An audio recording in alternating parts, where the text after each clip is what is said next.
Hi everyone, it's actually not 2:30 p.m., not here at least, it's actually in the evening here because I have a guest from far away, different time zones. This is actually being recorded, but you're approaching this at 2:30 p.m. on a Wednesday afternoon, live still from Stockholm, me though. Donnie here with my Wednesday show, Innovation Fika, Innovation Coffee Break, live every Wednesday at 2:30 p.m.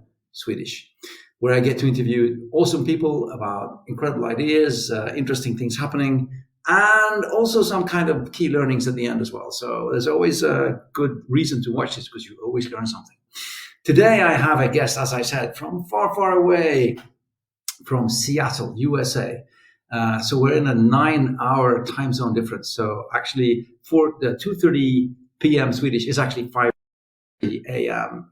For Ingrid Johnson, my guest, with this very, very Swedish name as well, which I've heard she actually has some Swedish heritage. So that's kind of cool. She actually sounds more Swedish than I do when it comes to the name. But yes, also I have to say that everything that I record on these shows are saved on YouTube. So you can check out my YouTube channel, and all of my written content is on my Medium channel, Donnie Siliganes, with the 500 plus posts there.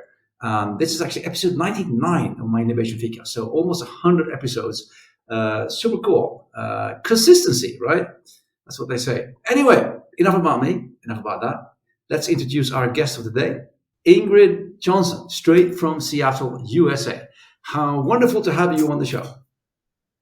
Thank you so much for having me, and thank you for changing the recording time. I have an 8-year-old, and if I got up at 5 a.m. to record anything, it would have been a complete meltdown in the house. So I really appreciate it. No worries at all. No worries at all. Just happy to be able to have you on the show. And as I always do, I always start by asking my guests, who are you, Ingrid, and what do you do? Hi, I'm Ingrid. I'm a senior technical recruiter in Seattle. I am from the city of Seattle, so I grew up here.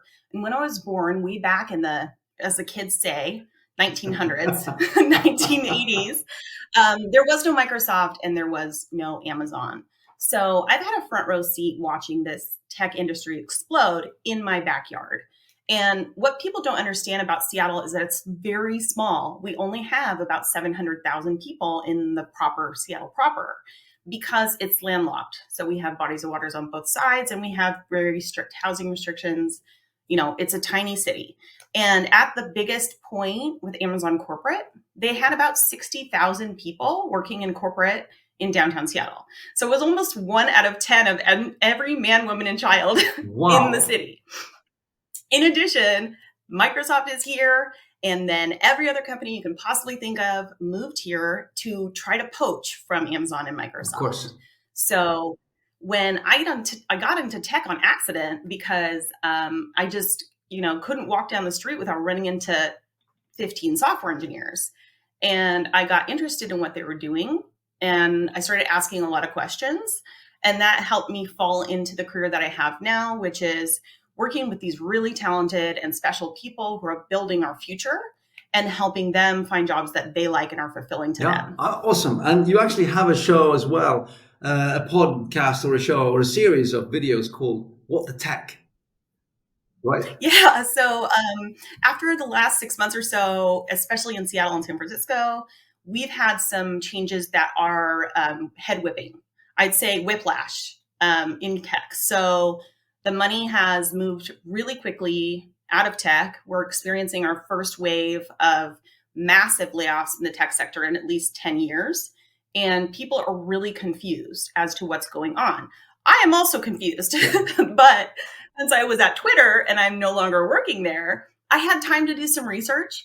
And the research that I did is aimed at helping job seekers figure out what's going on in the economy and understanding the fundamental changes that are happening right under their feet, and kind of take a deep breath and realize that it's okay. Yeah, and I think that's a very, very, very important message. Take a deep breath. It's going to be okay, because I know that. Okay, so I'm older than you are, but we've both seen a couple of recessions. I mean, this isn't the first time we've seen things happening, right? But for many people in their the 20s and early 30s, this is the first really big recession that they might be seeing as well. So there must be a huge shock. And this also directly after the pandemic, which was a big shift in itself.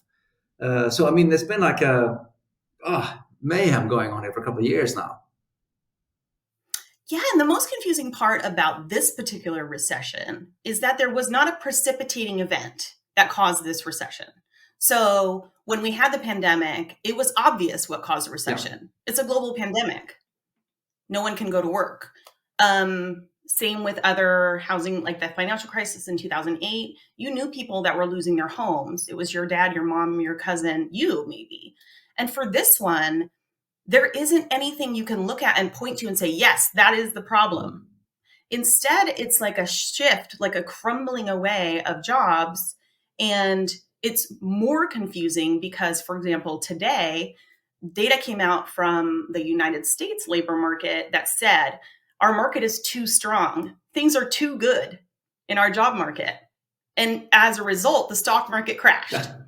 Yeah, but that's understanding that is so confusing. But you've seen you are seeing, and you have seen a lot of things from the inside that most of us are only reading about.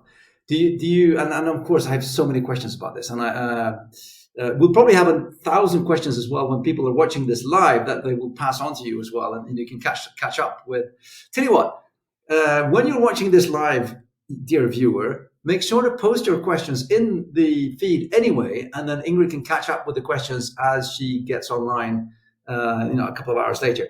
But one question I had was, did you get a feeling that a big part of the layoffs is because, they're doing it, so we can do it as well, kind of thing?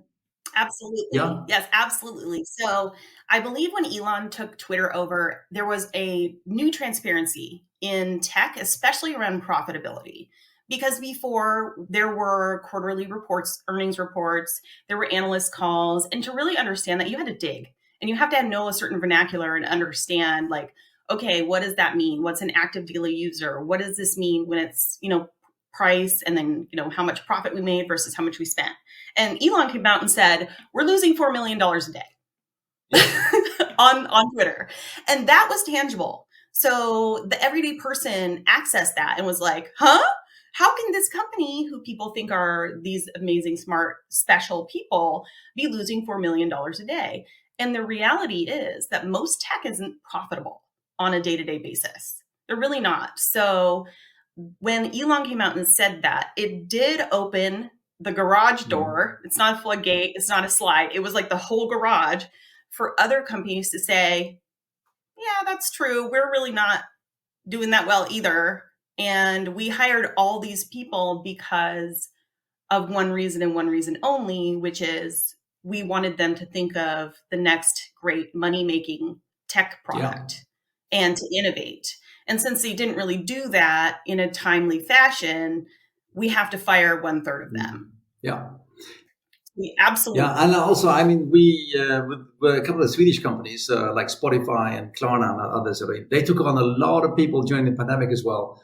And they, just swelled up a bit too fast as well. And now we're seeing the counter surge of that. And then I get the feeling that they are, and this is my personal opinion, that they're taking the opportunity to maybe cut off a bit more than they might need, just to sort of make sure that, okay, well, let's let's clean up house now and make sure that everything is. So I get that, but what else are you sort of seeing from where you are? Because I mean, you're standing sort of in the epicenter of so much of the big tech. Any other sort of big things happening, and the other big signs that we can sort of that you see coming? Yeah, absolutely. I think you and I had connected because I had a comment about personal data, which over the past 10 years or so, personal data was more valuable than oil as a commodity, which is silly because it's not really a thing. It's who you are, what you like, what you click on, what you don't click on, what you say into your smart speaker, all that stuff. And what started happening over the last couple of years, especially with people being at home, was kind of an ick factor about personal data collection. So in addition to America being very, very far behind the EU on data laws, we are now starting to implement them slowly, state by state. So in California, for example, there's new data laws against harvesting data from children, which was not illegal in the United States. So, and still isn't in lots of areas. And that's shocking to people from other countries because you're like, what? Wait a second, you can't do that. And then we also have a new regulator, a new top cop at the SEC, and that's the Securities and Exchange Commission for my international viewers. And these people police Wall Street. And the way that they police Wall Street is they find people who are not doing what they're supposed to be doing, and they sue them for big fines. And our new SEC chair, his name is Gary Gensler, he has gone after big tech more than anyone else in the past. And it's been about data privacy breaches. So you'll see companies, not only Twitter, Facebook. There was a hearing where a product manager came and spoke in front of the legislature a couple years back. Recently, Epic, the maker of Fortnite games, had a big fine for harvesting the data of children. And now there is finally that wrist slapping for these companies that are realizing this isn't sustainable. The amount of data that we're collecting now is going to be the apex. And then it's going to go away because it's being legislated away because people are noticing it now and going, I don't like that. I don't like that my Roomba is measuring the size of my house. Why is it doing that? And my favorite product that truly was the pinnacle of text misunderstanding of people and their personal data is a product called Amazon Halo. So this came out a few years back, and it was a wearable like Fitbit, and you wear it on your wrist, and it doesn't have a display screen. It's just very low profile. And the people who made it are brilliant, and it's trackable. So it tracks your physical exercise, your heart rate, how much you sleep. But where it got weird was that Amazon advertised and asked users to scan in pictures of themselves naked to Amazon for the purposes of measuring body fat percentage. You and I think that's weird. Everyone else watching that thinks that's weird. Amazon, for some reason, no one told them that's weird. Okay, yeah. So it debuted for $200, and now I see them online selling for $24.99. They can't get rid of it. What were they supposed to be doing, though? I mean, what was the actual sort of idea? What was their great idea with Halo? Well, I wasn't in the room, but I do think that when you have a group of people who are all the same, say, for example, all software engineers who love this stuff and think it's helpful, and they honestly are good people who have high ethics. Software engineers are some of the most ethical people I've ever met in my life. They want to make things that help people and not hurt people. They thought it would be great if you didn't have to go to the doctor to get your body fat percentage. If you just knew, and then you could measure it just like we measure anything else. Because to them, it's just data. Yeah, exactly. They didn't think about how gross that would feel for you to send that off to someone that you don't even know who it is, because they're not nefarious. They just thought it would be helpful. But that's the thing as well. You know, when I know we could have a separate conversation on this topic only. You know, when there's nobody in the room that actually puts their hand up and say, "Hey, guys and girls, isn't this like going like the wrong way?" I mean, the whole, because if you only look at it like, you know, it's only data, then you can always see how we can do. I mean, it would be fantastic if all data was accessible to everyone all the time, and if, of course, then nobody wanted to do anything bad with that data at all, right? Yeah, and yeah, I think that this is a more harmless use of our Yeah, data, but it was more of a visceral yeah, feeling of you want what? yeah, yeah. No, But there are other ways that our data is being used that I personally find more harmful than taking a picture, a nude, yeah, and sending it to Amazon. But this was kind of the jump the shark yeah. moment that I saw in personal data gathering, and I was like, that's not going to But work. but And this then that's a big. But what you're saying is that this is a big change coming now in big tech when it comes to the whole personal data harvesting thing, which is going to change the coming yes. 2 or 3 years or so, with legislation actually being put in place and enforced now. Yeah, and we see that right now. I mean, you don't have to look down the road to see the freaking out that's Yeah, happening by the big companies because of the new AI yeah, chatbots. Okay, if you are not worried about the future of your company, you don't buy a company and then launch a beta of that product in 2 weeks and give it to everyone without testing it. But what I see when I look at big tech companies is that they are very concerned about the future of their company and about innovation. And they're kind of rolling the dice on these yeah, untested, odd, a little bit yeah, creepy services. And for me, that feels strange because I've seen people being generally risk averse when it comes out to rolling new yeah. products. And now it just feels like there's a bunch of teenage boys throwing things and seeing what sticks. You know, it's really, really an odd I know. time But in that's tech. the impression I got as well. That somebody let a cat out of the bag a bit too early, and then everybody's throwing cats out to go. Here's ours. Yeah, yeah, it's like they're panicking that, you know, if Microsoft has a chatbot, then no one will ever use Google's, which isn't true because I know. AWS came out first as the first cloud service. People used Yeah, it. Then Microsoft had one, and then Google had one. People used both of yeah, those. It didn't matter who was yeah, first in that market space. But today it does feel like yeah. panic. It feels very But panicky. which is very strange Um, because that's exactly what you said. That I mean, we've said for in the whole startup world for 20 years, we've said, it's, yes, there is a first mover advantage, but Apple didn't invent the smartphone and Google didn't invent search, and blah blah blah blah blah. So it's about being the best and offering the best service. But suddenly now everybody's running like mad and panicking and just throwing things out there to see what sticks, as you say. So that's one very interesting phenomenon. Let's call it that. And I know that Twitter is it. I mean, with Elon's kind of what you said. Hey, we're losing 4 million a day. We need to, and then just kind of in a very sort of unlarge company way, just going, yeah. just changing things like overnight, which was I think a big shock for many as well. But I had another question as well because I spent a year in Silicon Valley, which was then still the crown jewel and everything. 2015, so many years ago. It's like wow, right? And then you read about during the pandemic there was this exodus from Silicon Valley and from San Francisco, leaving up into Seattle and to other places. And do you still see that happening, or anything like that going on, or what do you see happening when it comes to where people like sort of congregate around tech today?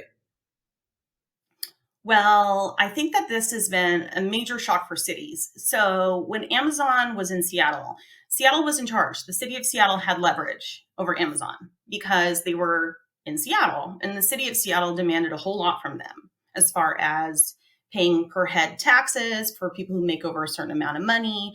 And they really could negotiate with Amazon to an extent where Amazon kind of had to bow down to what the city wanted for certain things.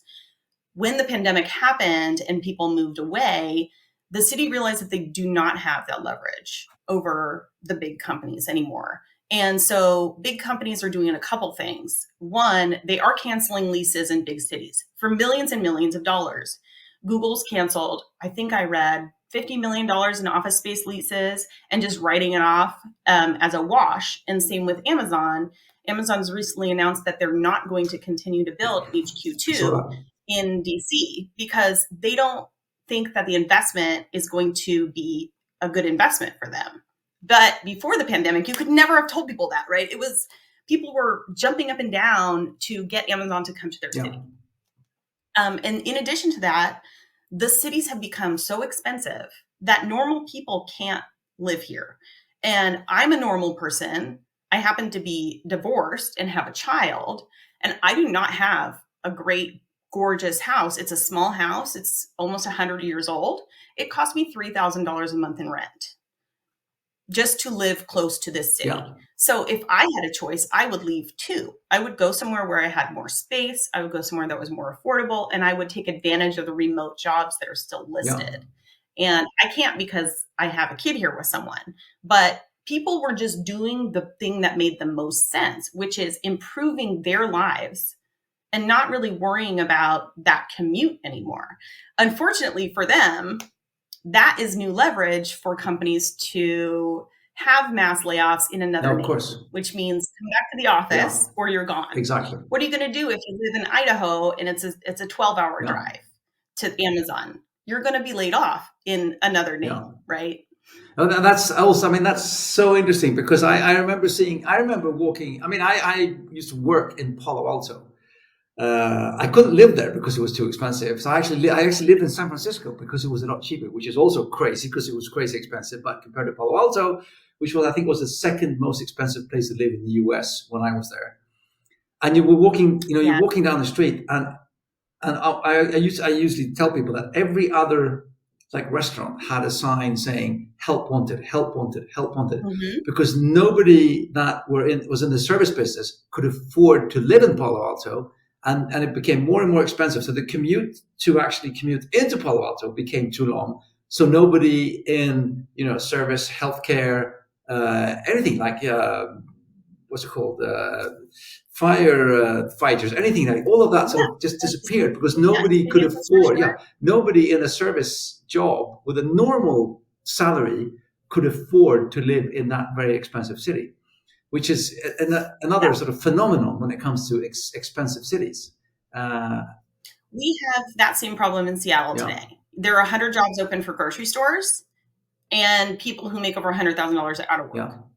But we can't take those jobs because then you can't afford your life. So it's a labor mismatch, and it's going to continue in this way until those jobs are filled. So what's going to happen is I had the good fortune of being a stockbroker in 2008. That was my first job out of school. I didn't know what I was doing, and I had no business handling anyone's money. But I was working at Merrill Lynch when the financial crash happened. And being in my early 20s, I had to take a job that was a 50% pay cut. And I had to move. And unfortunately, that will happen in tech to newer employees. They just don't know it yet. Exactly. So you were actually at Merrill Lynch in 2008. So then that's really another inside, another recession from the inside, really, there as well. No one should do what I did in my career. If I get a job in a new industry, don't go to it. Well, I can tell you, I don't know. Yeah, well, I was on the receiving end of the 2008 crash as well, because I had a huge startup. We were just, VC funded. We even had the paperwork on the table to sign a Series A with $10 million. We were just about to go. And I had all of these, and I mean, all of the crazy startup stories. I had a board screaming at me, employ more people. And I'm going, with which money? I don't have any money yet. And I said, don't worry, the money's coming, employ more people. And then, from one day to another, the phone stopped ringing. Seriously, and I was like, sort of, okay. And then 10 days after that, I had to call we were like 40 plus staff then, everybody into the conference room and said, look, you 5 here, you've still got a job. The rest of us, we're fired. Just woof, like that. It was like, God, slaughter. That was a tough one. That was a tough one. So I was in that one as well, definitely. It's so hard. I feel like college and school don't do people a favor when it comes to the job market, because when you're in college and you're in school, you know whether you're passing or failing. You know whether that you ace the test or you failed it. You know when you're going to Yeah. graduate. You know what's expected of you. You know all the milestones. Yeah. So it's a black and white world being in school. Yeah. And then when you get into your job, it's gray all the time. Yeah. So nobody knows what's and things on. happen that aren't in your control, and it's not your fault. It's just it just happens to you, and you have to take it in stride and realize it's not your fault. It's just it happens, and with that, actually, this is a perfect transition into the ending. This is the world's fastest half an hour. I always say that on this show. It's the world's fastest 30 minutes. But I will say that we always end with our guests giving us, their top 3 tips. And we're actually speaking to a seasoned tech recruiter here. And we're going to see if we can, what Ingrid has to say about the whole sort of, especially the job search situation now, because we don't learn it at school, but kids, you're going to learn it here, right? So Ingrid's top 3 tips. And we're starting off with tip number 1 being broaden your search. Yes. So in tech, I used to say we played musical chairs between the tech companies, from people getting their careers and moving on and getting a raise from Google to Microsoft to Amazon to Meta and on and on and on. And what do you do when none of those companies are hiring? Well, you have to look where the money is. And there is money. There's a ton of money, which is great news. Like I said, today, we got a report that said the economy is so strong. Oh, no. Here in the States, the money is going into manufacturing, it's going into green energy, it's going into defense, it's going into healthcare.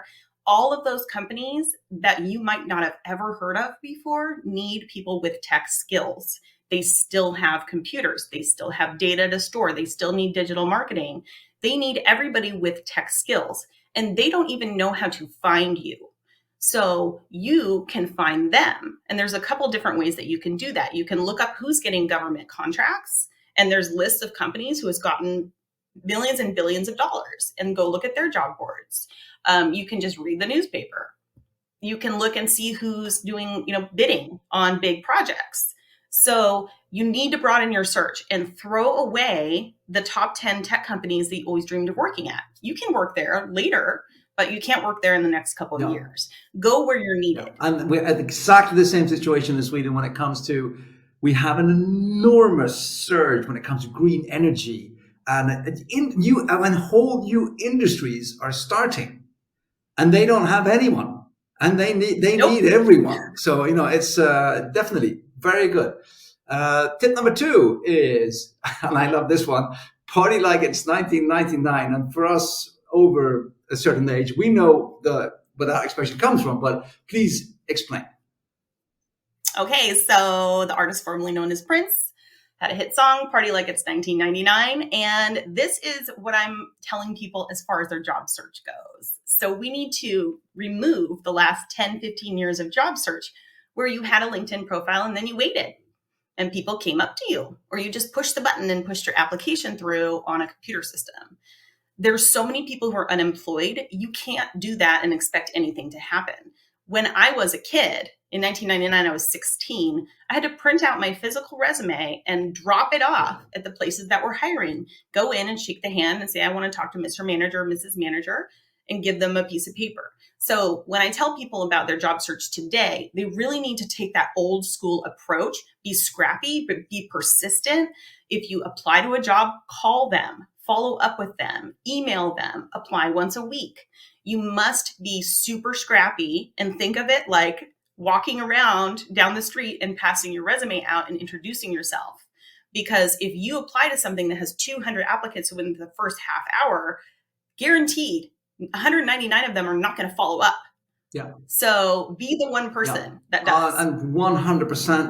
And I can just nod and say, oh my God, that is so true. I got a beautiful flat in San Francisco that I had they sublet it to me for the year I was there, and everybody was like, sort of, oh, you're so lucky, you just got a flat just off the train station, and I was like, okay, well, should we talk about the 4 days I spent actually walking every single street, knocking on every single door, speaking to every single landlord for 4 full days until I actually got one to say, you know what, might have a flat for you, guy. I think so yeah. That's why they call it a job search. It's a search. You have to treat it like a full-time exactly. job. Yeah. So, Yeah, very absolutely. good. Then tip number 3 as well. Calm down. Yeah. Okay, so a bottle of wine and a trashy TV show are just as good for you right now as stressing out about your job. Everyone who is my age has been through this multiple times. We are still stressed out. We still have bills, we still have obligations, but we know that we're going to walk through it a day at a time. You are too. No matter where you are in your career, what happens to you over the next couple of years will be over and you'll be at the end of it. So take some deep breaths. Let yourself have an emotional break from all the pressure that you've been putting on yourself to succeed and have a certain title, make a certain amount of money, and just take things as they come. And it's going to be okay. You're going to do it. You're doing it already, but this isn't about any individual person. It's not in your control. So relax. Wonderful. What a so good. Thank you so much, Ingrid. Really, really good tips. And thanks for a great conversation as well. I mean, we could probably go on for another couple of hours. We will definitely come back to this conversation again. We can talk about lots of other eerie, weird tech as well on another show. I will definitely follow your series of What the Tech, and I will encourage everyone to interact with Ingrid, follow her connect with her on LinkedIn and interact. Make sure to post your questions in the feed here for this show, and Ingrid will catch up with them as she gets, when her time zone catches up with our time zone again after this actual broadcast. But with that, Ingrid, I will say thank you so very much for joining me on the show today. I'm super happy that you made it today. And with that, I want to thank everybody watching and say thank you for this time. And I'll see you next week, 2:30 p.m. CET, Innovation Fika with Noni and with another guest. But for now, we're saying thank you and goodbye to Ingrid. Thank you, everyone.